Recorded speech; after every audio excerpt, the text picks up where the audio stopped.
اعوذ باللہ من الشیطان الرجیم، بسم اللہ الرحمن الرحیم۔ شروع اللہ پاک کے بابرکت نام سے جو بڑا مہربان اور نہایت رحم کرنے والا ہے، اور اس کے پیارے محبوب جس کے واسطے پوری کائنات کو خلق کیا گیا، صلی اللہ علیہ وآلہ وسلم۔ جی، آج کے لیکچر کے آغاز سے پہلے میں آپ لوگوں کو دو دوستوں کی ایک کہانی شیئر کرنا چاہوں گی۔ کہتے ہیں کہ ایک دفعہ ہم ظہر کی نماز ادا کرنے مسجد میں موجود تھے کہ ایک آدمی نے اپنے موبائل فون کی بیٹری نکال کر دوبارہ ڈال کر موبائل فون اپنی جیب میں رکھ لیا۔ نماز کے اختتام پر اس آدمی کے دوست نے اس سے بیٹری نکال کر دوبارہ ڈالنے کا سبب پوچھا تو اس نے بتایا کہ اس نے موبائل فون بند کرنے کے لیے ایسا کیا تھا۔ یہ کام تو آپ موبائل کی بیٹری تو دوست نے جواب دیا کہ یہ کام تو آپ موبائل کی بیٹری نکالے بغیر بٹن کے ذریعے بھی سر انجام دے سکتے تھے۔ اس آدمی نے کہا کہ اگر میں بٹن کے ذریعے موبائل بند کرتا تو موبائل بند ہونے کی ٹون بجتی تو باقی نمازی جو ہیں وہ پریشان ہو جاتے اور ان کی نماز میں خلل واقع ہو جاتا۔ میں نے ایسا طریقہ استعمال کیا جس سے مقصد بھی پورا ہو گیا اور کسی کو پریشانی بھی لاحق نہیں ہوئی۔ بالکل اس آدمی کی طرح اساتذہ اکرام کو بھی چاہیے کہ وہ کمرہ جماعت میں حسب ضرورت تدریسی تکنیک یوز کریں اور موقع کی مناسبت سے بہترین حکمت عملی استعمال میں لاتے ہوئے ایسے تعلیمی اہداف کے حصول کے لیے کوشش کریں۔ شعبہ تدریس سے وابستہ افراد کے لیے مختلف طریقہ ہے تدریس اور ان کے استعمال کی جو ہے وہ صلاحیت آج ہم آپ نے اس لیکچر میں شیئر کریں گے۔ اس سے پہلے میں اردو کے بارے میں جو ہے، چونکہ آج کا ہمارا جو ٹاپک ہے وہ بہت ہی اہمیت کا حامل ہے۔ اردو، جیسا کہ آپ سب جانتے ہیں کہ اردو ہماری قومی زبان ہے اور قومی زبان جو ہوتی ہے وہ کسی بھی قوم کا تشخص برقرار رکھنے کے لیے بہت ضروری ہوتی ہے۔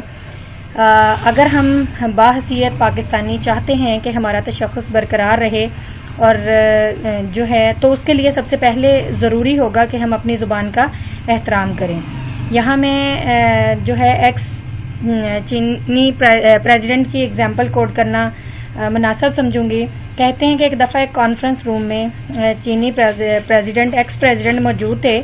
وہاں ایک پرسن نے جو ہے وہ انگریزی زبان میں ایک جوک سنایا جس پہ کانفرنس روم میں موجود ہر شخص کھلکھلا کے ہنسا، لیکن وہ جو ایکس چینی پریزیڈنٹ تھے وہ خاموش بیٹھے رہے اور اپنے اوپر ضبط کیے رکھا۔ اور پھر جب وہ بالکل بھی نہیں ہنسے، بالکل بھی انہوں نے جو ہے نا وہ اسپاٹ فیس کے ساتھ وہاں بیٹھے رہے، اور جب وہی لطیفہ چینی زبان میں سنایا گیا تو پورا کانفرنس روم خاموش تھا، لیکن وہ ایکس چینی پریزیڈنٹ جو تھے وہ زور زور سے ہنسے، یعنی کھلکھلا کے ہنسے۔ تو آپ لوگ کیا سمجھتے ہیں کہ کیا چینی جو پریزیڈنٹ تھا اس کو انگلش کی سمجھ نہیں آئی تھی؟ بالکل ایسا نہیں ہے، لیکن کیونکہ اس کو سمجھ آ گئی تھی انگلش میں، لیکن اس نے اپنی زبان کو فوقیت دی۔ جب اسی طریقے سے جب ہم بحثیت پاکستانی اپنی زبان کو اہمیت نہیں دیں گے تو پھر کیا ہوگا کہ آہستہ آہستہ ہمارا جو قومی تشخص ہے وہ بھی ہم برقرار رکھنے میں ناکام ہو جائیں گے۔ ہم باقی سارے مضامین کو پڑھانے کے لیے بہت ساری ایفرٹس، بہت سارے جدید میتھڈ، بہت ساری ٹیکنالوجیز کو یوز کرتے ہیں، لیکن اردو جو کہ ہمارے نصاب کا ایک اہم اور امپورٹنٹ جز ہونے کے ساتھ ساتھ ہماری اپنی ذات کے لیے ایک اہم چیز ہے، یعنی ہمارے اپنے تشخص کو برقرار رکھنے کا ایک واحد ذریعہ ہے، تو اس سبجیکٹ کو پڑھانے کے لیے ہم کبھی بھی جدید ٹیکنالوجیز کی طرف موو نہیں کرتے۔ ہم بس ایک روایتی طریقے سے اس سبجیکٹ کو پڑھاتے ہوئے جا رہے ہیں، یا یوں سمجھوں میں کہ اگر ہمیں بحثیت اساتذہ ہم سے پوچھا جائے کہ سب سے آسان مضمون کون سا ہے تو ہم کہتے ہیں کہ جی اردو سب سے آسان مضمون ہے جسے بہت شارٹ ٹائم میں ہم بچے کو پریپیئر کروا سکتے ہیں۔ آج کے اس لیکچر میں میں کوشش کروں گی کہ میں آپ کے سامنے ایسی کچھ پیچیدگیاں، ایسے کچھ ٹیکنالوجیز آپ کے سامنے لا سکوں تاکہ نیکسٹ ٹائم آپ کو یہ سبجیکٹ پڑھانے میں پہلے تو آپ اس سبجیکٹ کی اہمیت و افادیت سے آگاہ ہوں، اور پھر اس کے ساتھ ساتھ آپ کلاس میں اس کو مؤثر طریقے سے سر انجام دیں تاکہ آپ کے اساتذہ کی آپ کے جو طلبات ہیں ان کی جو ہے وہ لرننگ اسٹرانگ ہو اور وہ ان فیوچر جو ہے وہ ہماری اس زبان کا احترام کرنا سیکھیں اور اس کی اہمیت و افادیت سے واقف ہوں. جی تو آج ہم اپنے ٹاپک کی طرف بڑھتے ہیں. سب سے پہلے تو ہم دیکھیں گے کہ زبان جو کوئی بھی سبجیکٹ ہے اس کو سکھانے کے پیچھے ہمارے جو ہے وہ مقاصد ہوتے ہیں، کچھ مقاصد ہوتے ہیں. اسی طریقے سے جب اردو زبان، اردو سبجیکٹ کمپلسری سبجیکٹ ہے، نصاب کا حصہ ہے، تو اس کے پیچھے بھی جو ہے اس کو اتنا کمپلسری اگر بنایا گیا تو اس کے پیچھے کیا مقاصد ہیں ہم انہیں دیکھیں گے. مقاصد کی جو میجر ہوتی ہیں وہ 2 ٹائپس ہوتی ہیں، جس میں سے فرسٹ ون عمومی مقاصد اینڈ سیکنڈ ون جو ہے خصوصی مقاصد. یعنی کچھ عام مقاصد اور کچھ جو ہیں خاص مقاصد جو فوری تو ان کا حصول ممکن نہیں ہوتا، لیکن ان کے جو ریزلٹس ہیں، ان کے جو آؤٹ پٹس ہیں وہ دیر سے دیکھنے کو ملتے ہیں. تو ہم سب سے پہلے نیکسٹ میں ہم دیکھیں گے کہ عمومی مقاصد جو ہیں وہ کیا ہوتے ہیں. عمومی مقاصد میں جو ہمارا سب سے پہلا مقصد ہے وہ طلبہ کو اردو بولنا، پڑھنا اور لکھنا سکھانا. سیکنڈ ون طلبہ میں اظہار خیال کی صلاحیت پیدا کرنا. تھرڈ ون طلبہ کی نفسیاتی تسکین اور طمانینت کی صلاحیت پیدا کرنا. اینڈ فورتھ ون مطالعہ کا شوق پیدا کرنا. ففتھ ون اظہار خیال پر قابو پانے کے لیے ذخیرہ الفاظ میں اضافہ کرنا. نیکسٹ ہم آئیں گے جی ہمارے خصوصی مقاصد کی طرف، اور ہمارے خصوصی مقاصد میں سب سے پہلا جو مقصد ہے وہ اردو زبان و ادب کی قدر و منزلت پیدا کرنا. یعنی ہم اردو مضمون پڑھا تو رہے ہیں، لیکن چونکہ ہم اس کی اہمیت و افادیت سے خود واقف نہیں ہیں، تو ہمارے بچے بھی جسٹ اسے ایک مضمون کی طرح پڑھ رہے ہیں، اور بینگا پاکستانی وہ نہیں جانتے کہ یہ ہماری قومی زبان ہے، تو ہمیں اس کا ادب و احترام کس طریقے سے کرنا ہے اور اس زبان کو کس طرح کی قدر و منزلت ہم نے دینی ہے. تو اس سبجیکٹ کو پڑھاتے وقت ہمارے خاص مقاصد میں سے جو سب سے پہلا مقصد ہوتا ہے وہ اردو زبان و ادب کی قدر و منزلت پیدا کرنا ہے. سیکنڈ ون اساسی قدروں اور روایات کو محفوظ رکھنا اور فروغ دینا. تھرڈ ون ہے دینی علوم کی ترقی و اشاعت میں آسانی پیدا کرنا. اینڈ فورتھ ون موجودہ علمی، ادبی، تخلیقی اور تحقیقی سرمایہ کو محفوظ رکھنا اور اس میں اضافہ کرنا. اور ففتھ ون ہے زبان و خیال میں ہم آہنگی پیدا کرنا. یعنی وہ خیالات، وہ سوچ جو ایک انسان کو آگے بڑھنے میں مدد دیتی ہے، اس کو اس کی زبان سے وابستہ کرنا تاکہ وہ اپنی زبان میں اپنے خیالات کا اچھے سے اظہار کر سکے. اینڈ سکس ون ہمارا ہے بلند پایا مفکر، ادیب، شاعر اور ماہرین پیدا کرنا. کیونکہ اب اگر ہم دیکھتے ہیں تو جس طریقے سے اگر ہم اپنے جو ہے وہ ماضی پہ نظر دوڑائیں تو بہت سارے مفکر، ادیب، شاعر اور ماہرین جو ہیں وہ ایسے جنہوں نے بہت بلند جو ہے وہ کارنامے سر انجام دیے ہیں اور بڑا نام جو ہے وہ پیدا کیا ہے انہوں نے اپنے اس صلاحیت کی وجہ سے. اور آج آہستہ آہستہ ہم اس دانے پہ کھڑے ہیں کہ ہمارے ملک میں مفکر، ادیب، شاعر اور ماہرین کی جو ہے وہ ناپید ہونے کے برابر ہیں. تو اس کی بڑی ریزن ہم اساتذہ کا طرز تدریس ہے. اگر ہمارے طرز تدریس میں ہم اپنے ان خصوصی مقاصد کا خیال نہیں کریں گے تو ڈیفینیٹلی پھر فیوچر میں جو ہے وہ جیسے میں نے پہلے بولا تھا کہ عمومی مقاصد جو ہیں وہ فوری آپ کے سامنے ہوتے ہیں، لیکن جو خصوصی مقاصد ہوتے ہیں ان کے ریزلٹس آپ کو دیر کے بعد نظر آنا شروع ہوتے ہیں. تو آج کے بعد بینگا اردو ٹیچر ہمیں ہمارے ان خصوصی مقاصد کو دھیان میں رکھنا ہے تاکہ ہم فیوچر میں اپنے ملک کے لیے جو ہے وہ بہتر مفکر، ادیب، شاعر اور ماہرین پیدا کر سکیں. جی اب ہم نے اس کے دیکھے عمومی اور خصوصی مقاصد، اس کے بعد ہم دیکھیں گے کہ ایک اردو ٹیچر کے اندر کیا خصوصیات ہونی چاہیے جو اسے دیگر اساتذہ سے ممتاز کرتی ہیں، یا اسپیسیفک اس سبجیکٹ کی نیڈ کو پورا کرنے کے لیے جب تک یہ کوالٹیز استاد میں موجود نہیں ہوں گی تو وہ اس کے خصوصی عمومی مقاصد کے حصول میں ناکام ہوگا. تو سب سے پہلا جو مقصد ہے وہ طلبہ کی بنیادی اہلیت کی تعمیر کرنے والا، یعنی وہ اسٹوڈنٹس کو سمجھنے والا ہو، وہ جانتا ہو کہ کس بندے میں کس اسٹوڈنٹ میں کس ٹائپ کی کوالٹیز ہیں، کون سی اس کی اسپیشلٹی ہے، وہ ان کو اور اس طرز پہ جو ہے وہ آگے بڑھانے والا ہو. سیکنڈ ون طلبہ کی ذہنی صلاحیتوں میں نکھار لانے والا. تھرڈ ون طلبہ کے خیالات کی تشکیل کرنے والا. فورتھ ون طلبہ میں سوچنے اور سمجھنے کی صلاحیت پیدا کرنے والا. اینڈ ففتھ ون طلبہ کی ذہنی قابلیت اور سماجی ضرورتوں کو سمجھنے والا. اینڈ